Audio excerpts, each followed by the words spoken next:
प्यारे बच्चों, आज हम लोग कर्मधारय समास और बहुव्रीहि समास में अंतर कैसे है ये समझेंगे। समास से संबंधित आज हम लोग कर्मधारय और बहुव्रीहि समास के अंतर को देखते हैं। कर्मधारय समास भी हम लोगों ने पढ़ लिया है और बहुव्रीहि समास भी पढ़ लिया है, ठीक ना। तो हमने आपको पहले ही बताया था कि मुख्यतः समास 4 प्रकार के होते हैं, लेकिन हम लोग यहाँ पे 6 भेदों को उसके पढ़ेंगे। तो कर्मधारय समास में हमने जो पढ़ा था उसमें दोनों पदों में पहला पद क्या होता था? विशेषण होता था, दूसरा पद विशेष्य होता था। विशेषण या विशेष या उपमेय या उपमान होता था, ठीक ना। उपमेय या उपमान का संबंध होता था।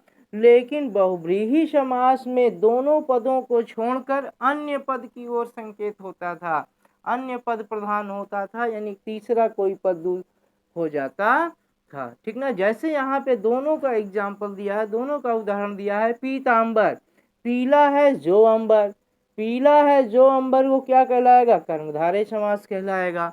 और दूसरे पीतांबर में हम क्या कहेंगे? पीला है अंबर जिसके, अर्थात विष्णु क्या कहलाएगा? अर्थात विष्णु कहलाएंगे, ठीक ना। यहाँ पर आप देख रहे हो क्या है? अंबर की विशेषता पीतांबर है ना, अंबर की विशेषता जो है वो पीत रंग यानी पीला रंग बता रहा है। तो वो कर्मधारय यानी उपमेय और उपमान या विशेषण और विशेष्य है। पीला जो है वो विशेषण है और ये अंबर क्या है? विशेष्य है, ठीक ना। यहाँ पर दोनों पद हैं, पीता अंबर, पीला और अंबर है, जबकि ये दोनों पद के अलावा तीसरे पद की ओर संकेत कर रहा है। तो बहुव्रीहि समास में क्या होता है? दोनों पद के अलावा तीसरे पद की ओर या तीसरा पद प्रधान होता है या तीसरे पद की ओर संकेत करता है, ठीक ना। ये मुख्य अंतर है इसमें। ऐसे हम लोग द्विगु और बहुव्रीहि समास में देखते हैं। द्विगु समास में पहला पद हमने पढ़ा है संख्यावाचक होता है। संख्यावाचक पहला पद संख्यावाचक विशेषण होता है और दूसरा पद विशेष्य होता है। और ये समूह का बोध कराता है। किसका बोध कराता है?